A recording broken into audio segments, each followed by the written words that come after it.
Welcome to Playing with Fire, the podcast for people who are ready to custom build their love. We're talking about non-monogamy, however you design it, as an individuation opportunity. Want to leave the default and make your life spectacularly you? You're in the right place.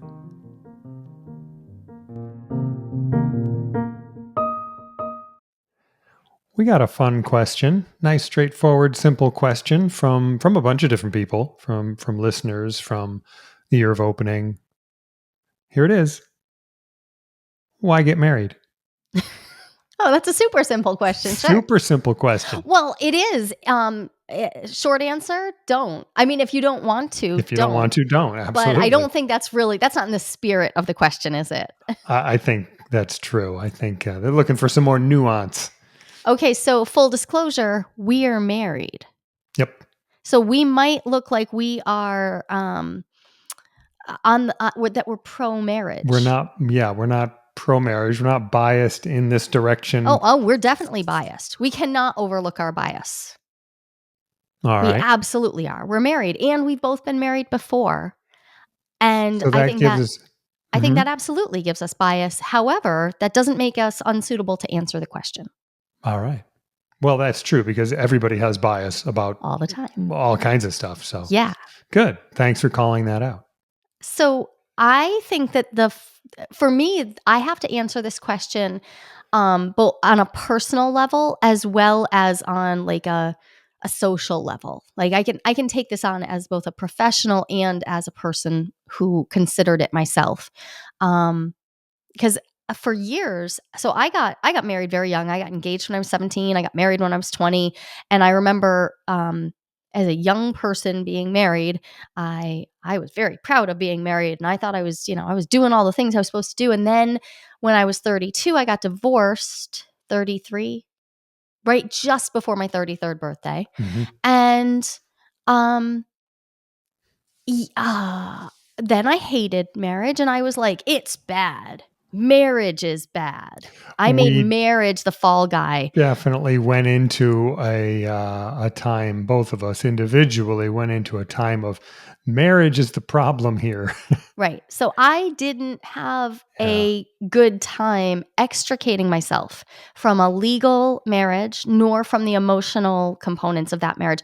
And I fell into the trap of blaming marriage itself. That said, I think that the institution of marriage, it can hold some blame. I think that it's worth holding up our institutions and asking them to answer for their crimes. And I felt the crimes. So yeah, I'm not pro-marriage or against marriage, but I do think it should be entered into with a lot of care and attention to exactly what you're doing. Right. In the spirit of your professional and academic standards, which I have picked up on, I think we have to define marriage.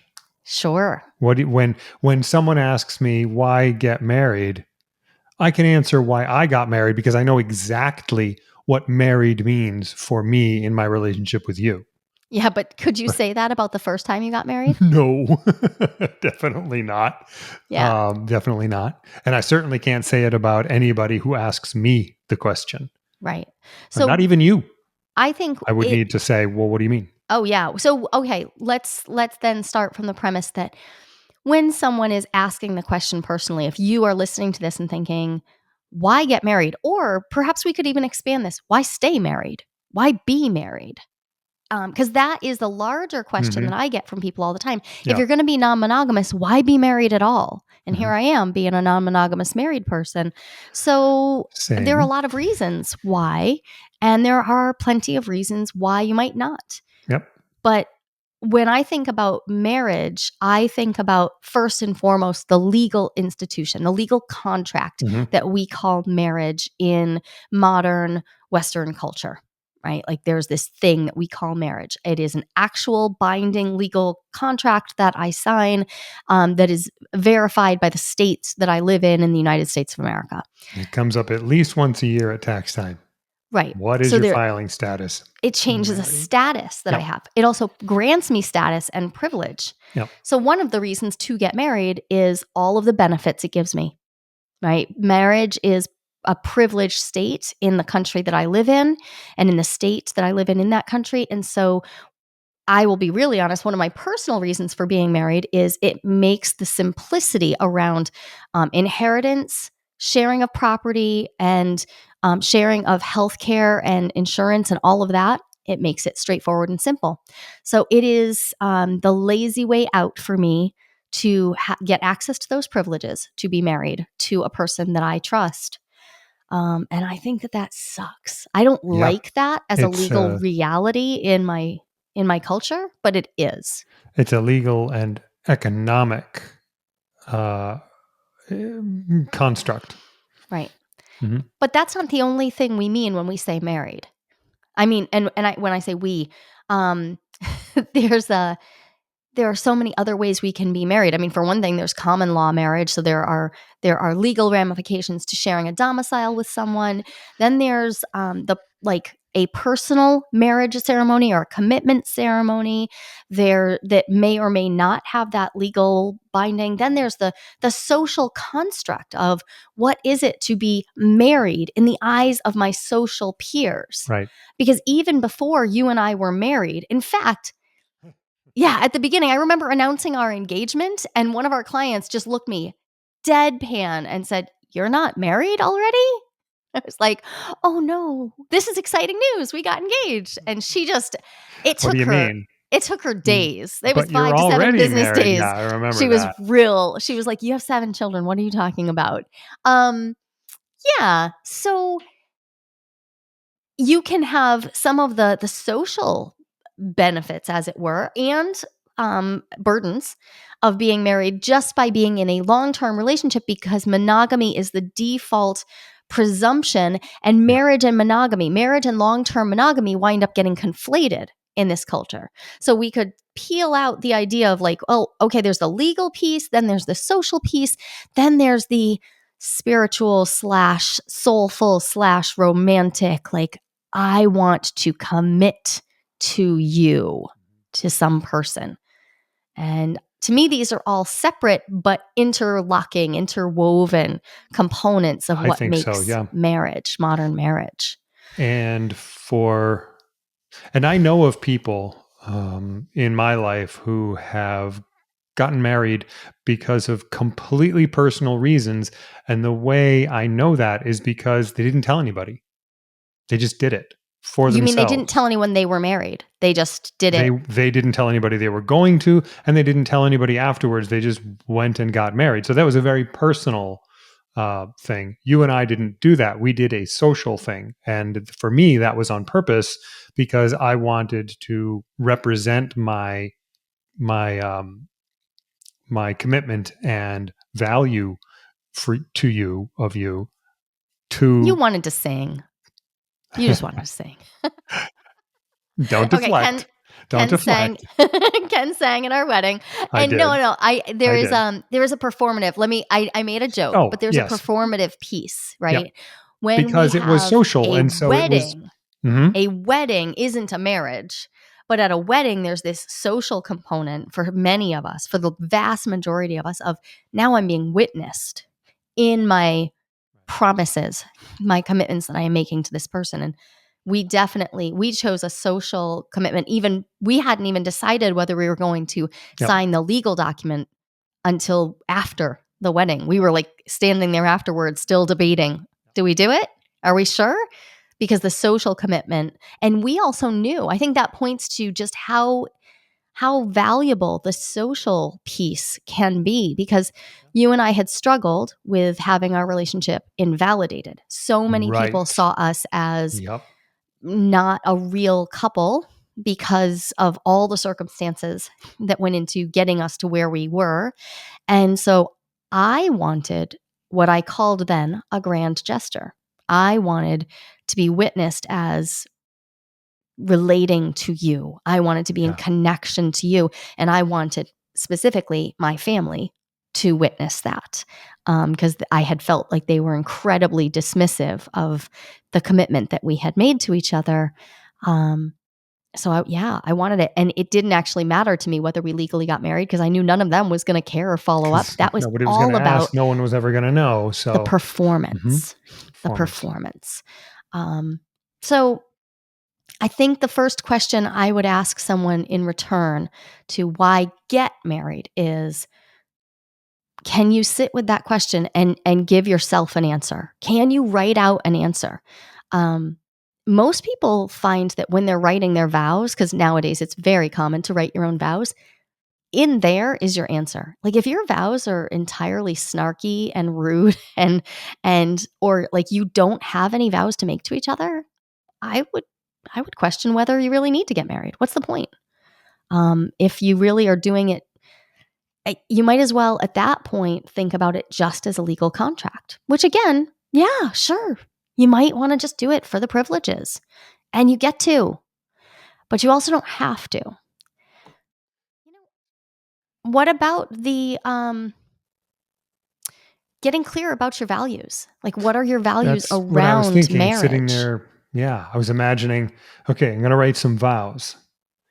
Those vows, presumably, and honestly, even unconsciously, are going to represent your values to some extent. Right. I would say they And do. And that's why I yeah, was saying like if, if yeah, your so vows if like my they're, my vows to you were funny. They were meant to be witty. I don't know whether they were. I thought they were funny. I mean, I swore in them. But so there was a performative aspect, but they did represent not just what I was promising you, but what wanted marriage to be. yeah, I right. was trying to Yep. summarize like, okay, I didn't like any of that bullshit that I'd gone through before that. I want to set that down. So what am I committing Hmm. to? What am I promising you? And some of the things that we did differently from the way I did it the first time was I didn't promise you forever.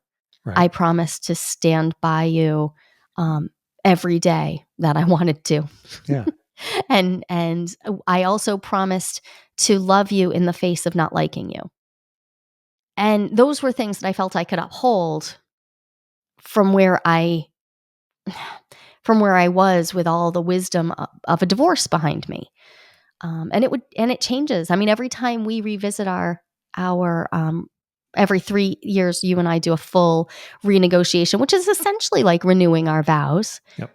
Um, I have to think again. How have my values changed? What does being married to you mean to me now? And so the original question of why get married, well, how does it align with your values? What is it about marriage that does align with your values? And that requires self inquiry. Well, wait, what are my values? Right. And I mean, I spent a lot of my life not explicitly enumerating them, thinking about them, voicing them. So when you and I were planning our marriage, we had gotten far enough into our relationship that I realized it was values based. Hmm. Needed to know my values. So Right. got to the vows. I'm like, okay, this is what I think marriage is based on my values, and this is what you think, and you know, do they line up?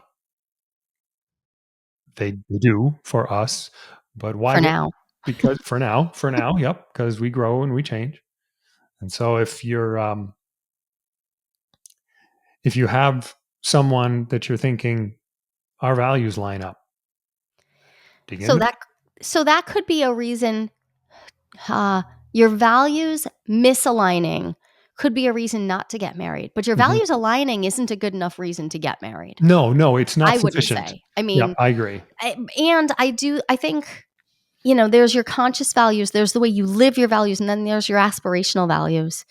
Um, Sometimes we have values we're not even living into. That's true. But let's say that you have enough alignment of values that you're like, yes, okay, this person is a yes for me. Well, let's say And that your values for why to get married align, because that would be a good start. right. So if you're doing, since marriage comes with these privileges, these benefits, are you doing it for a benefit that will remain or is it just for a phase? Mm, yep. Like, I, at the time that I married you, the benefits that we could each get had a lot to do with the legalities of sharing property ownership and raising children together, and the fact that as an entrepreneur, I didn't have my access to health insurance in a very easy way in this country, which is Mhm. insane. So it was very pragmatic reasons to say, yeah, this just makes sense. Let's get married. Let's do the thing. That is not why I proposed to you. That is not why I was like, oh, can we? I appreciate that. but I but practically speaking, like those benefits were tied to that phase of my life. And my youngest child is about to turn 18 in 11 months. My youngest child, less than 11 months, my youngest child will turn 18. And a lot of those things have gone away. I've since then gotten, 5 degrees and built another business and done like, I don't need all those things from you anymore. yeah. And in fact, we've separated quite a few things. We've sorted a lot of things out. So those benefits, I would say they'll probably be part of our next full renegotiation is, are we still married because those benefits still benefit us both? Is that what we want? And I'm guessing that we'll move into a phase of, how does this align for us just on a spiritual level? And I don't know. I could imagine a legal divorce just because that might align for us, um, for any number of reasons. Yeah. Although, again, our culture privileges marriage, so yeah, it's hard to sort that out. When people say, The "Why should I get married?" I'm like, "Well, don't forget, we literally get tax breaks. Like Yep. it's awful, but And there's the reality." just Um, to step sideways into the monomind for a second, inheritance is tied to legal marriage, and that is a one-to-one marriage only. So yeah, you're stuck. Like there is you can create trust, you can do fancy things beyond it, but the easy road to inheritance is legal marriage. right. So And I want I just recently asked Heath Scheckinger if he'd come on and chat with us about what we can do to increase legal protections for the more than couple family unit. oh, Heath has yeah. has been doing amazing work in that area. So I'm looking forward to that, but I believe that won't be till next season. Um, I the other thing that comes up for me, Ken, is this spiritual aspect of like, what is marriage for you? And we're all on a different psycho spiritual path. And I would include romance under that heading, right? Like, I would say Makes that sense to romance me. has to Yeah. do with like the issues of the heart and the soul. And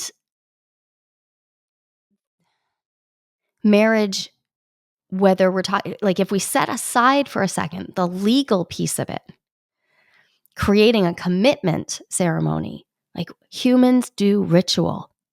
We Yeah. do ritual because it is how humans work. I'm writing a chapter right now on the rites of passage of non-monogamy and thinking about how we spend time intentionally creating ritual so that our relationships feel more real because our larger culture doesn't necessarily honor them. So, one of the reasons to get married beyond the couple, to get married in the broader sense of a commitment ceremony, is because these relationships count, because they matter. Um, I'm I have not had the privilege to have another person ask me to marry them, but I am available for that. I know I can't legally marry another person while I am married to you, but we've talked right from the beginning of the fact that at some point either of us might want a divorce so that we can do that. Mhm. And that will not devalue, that in itself will not devalue our relationship, because we have to, again, sort out the legal You have piece to from sort the out the legal, economic, practical social, ramifications yeah, from and then the the romance. practical spiritual ramifications. And then there's the question of, well, what are we talking about when we're talking about a commitment ceremony? Are we talking about a commitment between 3 people or 4 people or 7 people? Or are we talking about dyads of people, multiple dyads of people creating a constellation or a network or an ecosystem of And that committed relationships. and And either of those could be really functional and could be deepened through the practice of ritual. Like that's a rite. And we create these rituals so that we can have the relational experience that we desire and that our body minds need. yeah. And that starts me thinking about the agreements that we make to define and inform whatever your relationship structures happen to be. So if you're thinking about getting married, which is currently by definition, um, while it doesn't exclude polyamory in any way, it is inherently It is it's a inherently two-person thing. It's monogamous. inherently monogamous. Yep. And The act of the applying for the marriage license and stuff. yeah, It won't preclude you from having social polyamory, right. but But you can only marry one person right right. now. So And so what are your agreement making processes beyond the marriage? Because in my experience, in my first marriage, certainly, once the wedding was over, where there were vows, which is like a tiny little baby agreement, there were no more it's like conversations about agreements. you know what? Marriage vows are like, they're like a bird agreement. They're like way up there in the sky, looking out over it all. A I bird can agreement. barely make it out. Yeah. It's Yeah. like a seagull way up there in the sky. Pretty sure that's a bird. It's Right. they're not about the minutia for the most part. They're not down in the details. They also they don't grow and change with you. Like you make them this one time, and the way Right. a marriage Yeah. ceremony is designed, they don't update. So we have our vows that we said that first time. And then every 3 years, you and I we renegotiate Yep. our marriage agreement, our actual core relationship agreement. And we do that because I don't think anything upset me more about marriage than trying to get out of one and finding out that I had signed up for things I had no idea. Yep. Like I Me too. was 20 years old. I signed a legal document Yep. that I had absolutely no way. There was no informed consent. I had Yeah. no idea what I was letting go of Yep. and what I was no longer allowed to call my own. The agency and autonomy I was signing over, I had no idea. Yeah. So, I mean, there are reasons for me on a day-to-day basis. I don't think about getting divorced from you, but on a like maybe bi-yearly time, I'm like, oh my gosh, marriage is weird. Just to Like shed all that weird entanglement and like you that said, we don't the actually get to loss of know until we're autonomy. getting out of it. Yep. Yeah. Because it's not enumerated in some sort of specific way. Instead, it's no. When you go to get out of this agreement, a specific judge is going to decide how he interprets. For me, it was a he.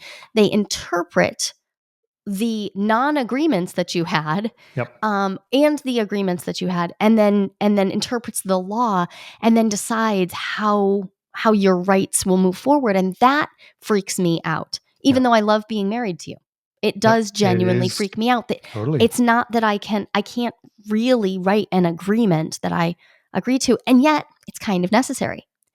Because in order for our marriage to be consensual, it also has to be flexible. And we can't just make an agreement and say, okay, I agree to this in perpetuity, because Nope. that wouldn't be Yep. ongoing consent.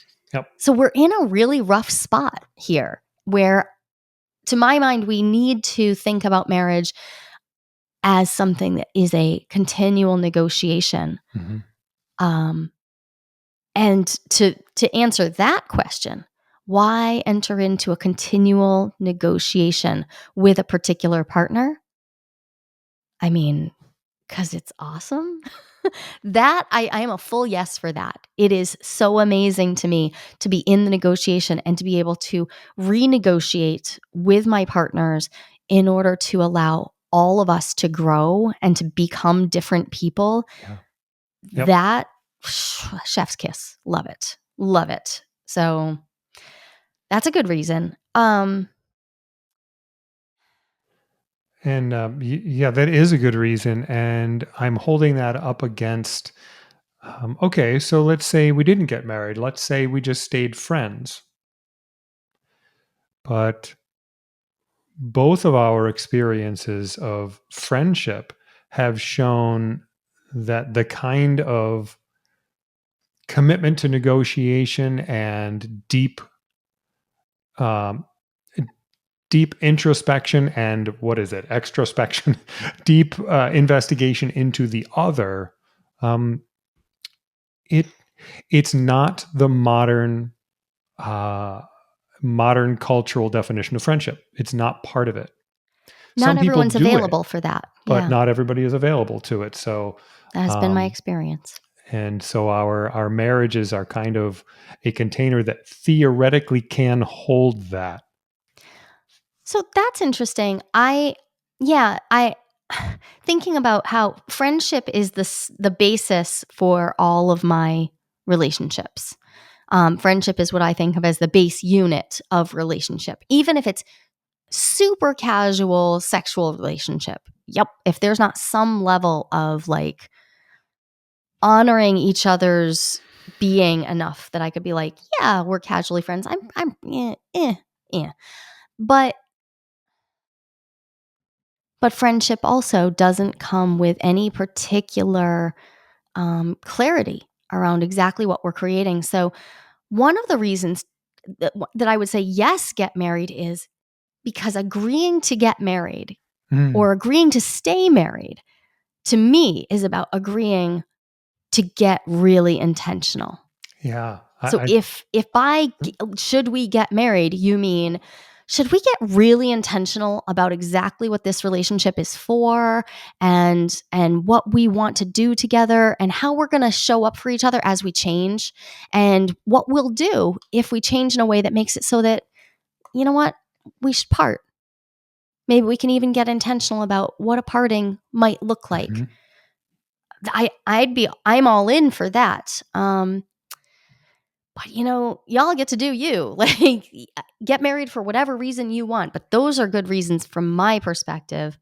And then I need to think about what's my reason why? That's where I, yes, exactly. Why am I So doing it? you just described your reason why, which is with friendship as the base unit, extending that out into a commitment to really dig deep into the relationship. Mhm. Okay, that's part of your why. But if someone is asking why get married, well, you have to answer why first yourself. Like, what is your why? What are you thinking? Are you thinking I want a wedding? Right? You Because you know, can have that without the legal because you piece. don't need that. Do you want the legal protections and the economic entanglements? Because you can have that without the wedding. There are ways, Yeah. absolutely. Yep.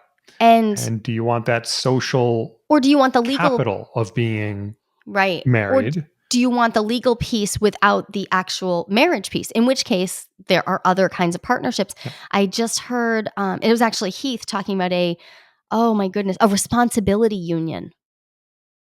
Like like responsibility union. That could be any unit of people. That could be a parent and adult child forming a responsibility union around we're going to care for this property. We're going to care for these animals together. We're going to do like that's like that's a novel form here, but in other countries they're coming up with other legal scenarios that mean that marriage doesn't have to be the only option. So we'll dig deeper into that when we have Dr. Yeah, Scheckinger there's all on, but kinds of stuff that we could dig deeper into the ontological basis of relationship. But this is a okay. Q and a quickie, so we're not going to do that right Okay, now. so let me finish with this then. One of the most common reasons I hear people like when they ask me, should we get married or why should we get married or why should we stay married? When I always turn the question back to them. You tell me, why should you?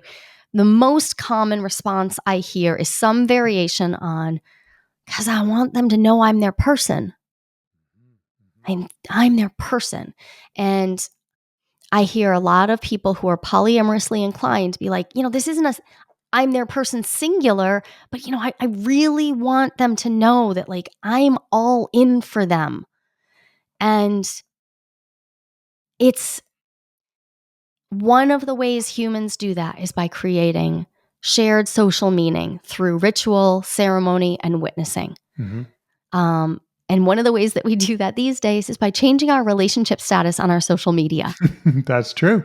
right? That's right. So it's not just, this isn't just about getting married. This is about how do I want to be perceived and Hmm. how do I want my partner or partners to be perceived in the world? What And are the treated. what are the Yeah. labels we're going to use? What are the things we're going to do that move within our value system that help us experience the world in the way that we want to? And for some of us, that means creating brand new structures that other people around us haven't heard. And therefore, we're going to be doing a lot of explaining for the rest of our lives. I mean, we spent a lot of time explaining, including in our vows, that we were not committing exclusivity Yeah. of emotions, of sexuality, of any kind. There was no exclusivity that we were committing to each other. And I don't think anybody witnessing that ceremony understood I that. think that's I true. don't think anybody actually took it in. Maybe the person who actually did our marriage ceremony because he had sat and talked with us deeply. But and that's okay because what we needed was to say it to each other. Yeah. That we And were. they were holding witness space for us. It wasn't their responsibility to uphold our commitment. But I love that I knew what I was committing to you, not just to do, but why I was doing it. Yes. And I really love that we recommit because it's the recommitment to me that makes this marriage something worth doing. Me too. So thanks. We talk to you all the time. It is absolutely imperative to me that we get to hear from you as well. Yes, please. So we'd love to invite you to join us. Join Ken and I. We're holding monthly Ask Me Anythings. You can show up, bring your questions from podcast episodes, from your relationships, bring questions about non monogamy, about individuation, about relationship skills. We would love to share space with you. We're hosting these AMAs free of charge for our podcast listeners. You are the Playing with Fire community, and it matters a ton to us that we connect with you directly. So Oh, go I would so love to hear your questions and it'd be so awesome. Yeah. Go to joliehamilton.com/AMA and you'll find a way to sign up real quick and get an invitation to join us in a small group where we're going to get together and talk about all things non monogamy, individuation, and relationships.